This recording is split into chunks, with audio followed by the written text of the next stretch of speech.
Welcome to our episode of Chem Tutorials. I have here 3 density enthusiasts that were just so great to have. Sierra, Dre, and Iman are some of the top experts when it comes to research on density. So let's just ask them for a second, what is it that they love so much about density? Sierra? It never changes for a substance. Never. And it has a direct relationship between mass and volume. Let's just jump right into the pool of density. Can you give us a good definition for density? Density is how much mass how much mass something has in a certain volume. All right. Well, that's a good definition. Let's break that down. Okay, so here's 2 blocks, all right? And the first block weighs 100 kilograms, and the second block weighs 200. And that's confusing. How can they look like the same size, don't they? Yeah. How in the world could they weigh 2 different masses? Well, let's ask ourselves this question. Which block do you think has more matter in it? 200. Why? Because it weighs more. Right, it has more mass. So how can one have matter if they're the same size? Okay, so let's look at why the blue block has more density. Okay, so if we're looking at the yellow box and the blue box, Iman, which one has higher density? The yellow one. The yellow one. And how do you know? Because it has more matter contained in the same volume as the blue block. So, therefore, the yellow matter must be more dense. Awesome. So, if we look at this one, which block has a higher density? They're the same. They're the same, but one block is bigger. I don't understand. It is the same type of matter, then it has the same density because the matter is equally crowded. The size of the piece does not make a difference. Okay, so what you're telling me is that it all depends on how crowded the atoms are. So if the atoms are equally crowded in both pieces, it's the same density? Okay, let's look at another example. Which block do you think is more dense, Dre? The green or the purple? I say the purple. The purple? Why? Because the pink block is smaller, but it still has a high density because the matter is more crowded. Okay, so what's really cool is they just told me that you can use density to predict if an object will float or sink. How cool is that? So the yellow object, will it float or will it sink?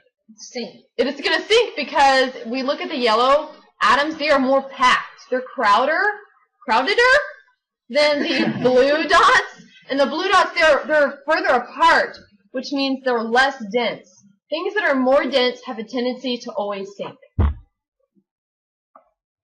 That's a pretty cool little graphic right there. Okay, now if we look at this brown block, do you think it'll float or sink? Float. Float, why? Because the atoms are more spread out. Yeah, they're more spread out, meaning they're less dense. So less dense items tend to float, like this block of wood. Tell me about the duck, Iman.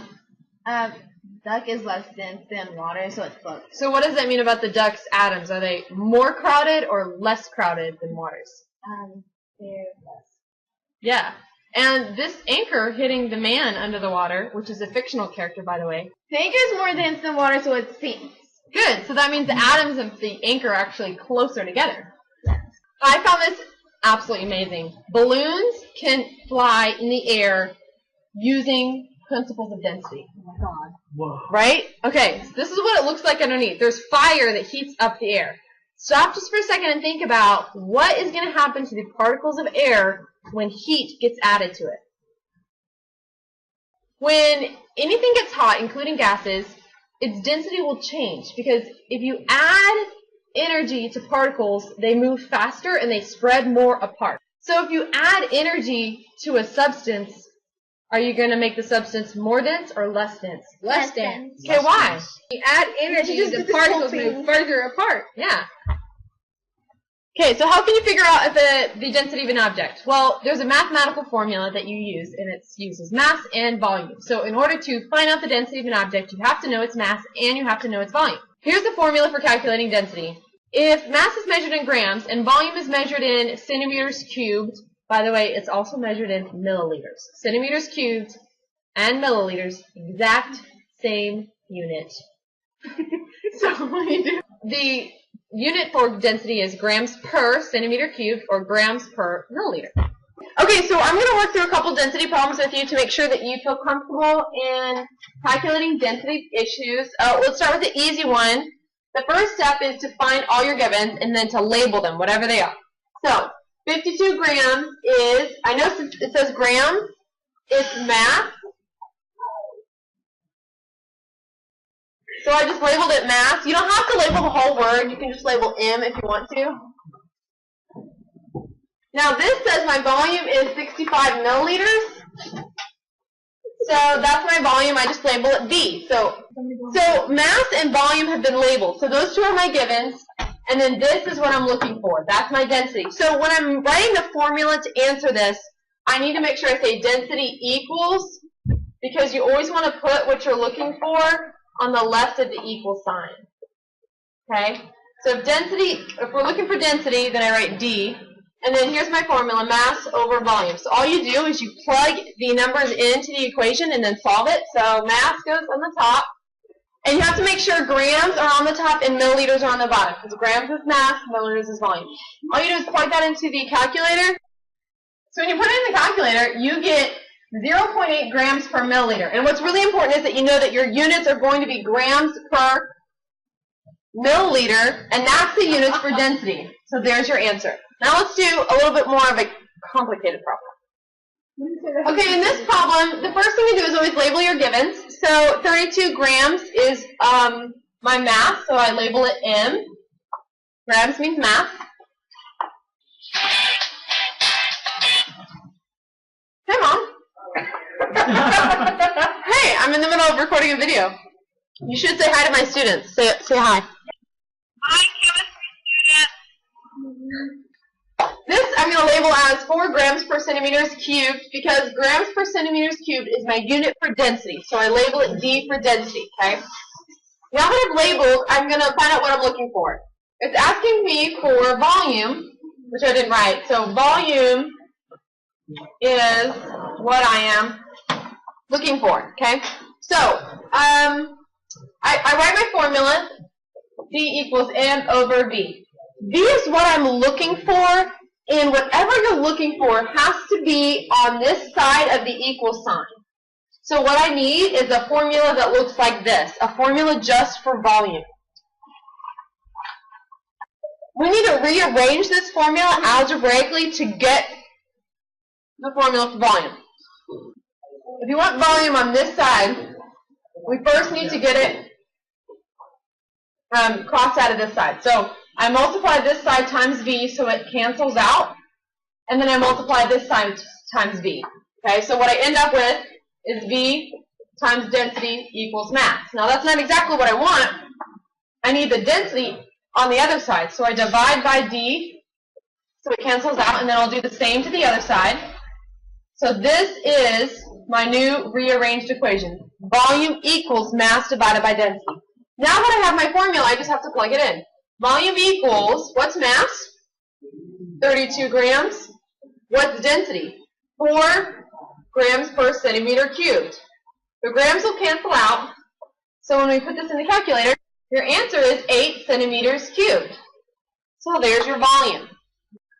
In this problem, it says the density of this object is 27 grams per centimeter cubed. So I just label it D for density. This is my volume. What's the one thing I'm looking for? Mass. So what I need is a formula for mass. I have the formula for density. I need to rearrange so that I get mass on this side of the equals. Okay? So I'm going to multiply times V to get V away from here. That means I multiply times V on this side. What you end up with is volume times density equals mass. That's your equation. We're just going to like flip it over so it makes a little more sense. Mass equals volume times density. Now that we have the formula for mass, we just plug the numbers into the equation. So mass equals volume, which is 3 centimeters cubed, times the density, which is 27 grams per centimeter cubed. When my centimeters cancel out, guess what I'm left with? Grams, which is the unit for mass. So 3 times 27, so that's your answer for mass. Okay, now we're going to talk about graphing density. Density is an intrinsic factor, which we've talked about before. Intrinsic just means that it does not change when the volume or the amount of the substance, when the amount of the substance increases, the density always remains the same. It does not affected by the amount of mass. of the substance. So we can call it an intrinsic factor. Okay, in this, let's go ahead and graph the density of water. Before we do a graph, I want us to calculate density just using this information. Remember, when you're calculating density, all you need is one mass and one volume to figure out the density of the substance. Here we have 4 different volumes and 4 different masses. So we just choose any 2 that we want to use. Let's use these 2, just at random. When the mass of water is 12, its volume is also 12. Which if we divide it, gives us water's density, 1 gram per milliliter. Okay, so what does that look like on the chart? Well, here we look at the data points. So volume is 1, the grams of water is 1, so we graph that point. When volume is 5, water is 5. When the volume is 12, the grams are 12. When volume is 25, the mass is 25. Notice we form a straight line like this that really dissects your graph completely in half. So here's water, and I'm just going to write in the density of water, 1 gram per milliliter. This is really important. The density of water, any substance, is the slope of the line when you're graphing density. So what this means is your slope is 1, so every time you go up 1 in volume, you're also going to go up 1 in mass. So you form a line that comes up at like a 90-degree angle. Okay, so when we're graphing this, what we're really graphing is when you change the volume of a substance, what happens to its mass, okay? And that's how you graph density. So let's look at these 2 different masses, and let's graph them on the charts and see how they compare to water, okay? Just so you know, anything above this line is going to sink because it's going to have a density of greater than 1. Anything below this line is going to float because it has a density less than water, okay? All right, so let's look at mass A. When volume is 0, mass is 0. When volume is 10, mass is 2. Okay, that line is much lower than water, so we can go ahead and just assume that mass A has a density less than 1, so it's going to float. Okay, so let's go ahead and figure out the actual density of mass A. Remember, you figure out the density of an substance by having its mass and its volume. So we take one mass point, let's do, at a volume of 20 milliliters, this substance has a mass of 4 grams. So when we plug that in the calculator, you get 0.2 grams per milliliter. So that is the density of this substance. And notice it's less than 1, so it's going to float. And our graph represents that. Okay, now let's graph mass B. When you graph the line of mass B, it should be slightly above the water line, which means you should know that mass B is going to sink and that its density is going to be greater than 1, because that means it's going to be, because it's going to sink. So let's go ahead and calculate that out. Remember, you can calculate the density of any mass by using any 2 points. So let's, I don't know, use this point. When the volume of this substance is 10 milliliters, what's its mass? It's 12 grams. You get 1.2 grams per milliliter. And 1.2, and you are done skis for Unit 4. And I know you're super sad because it's over, but don't shed too many tears because Unit 5 is right around the corner.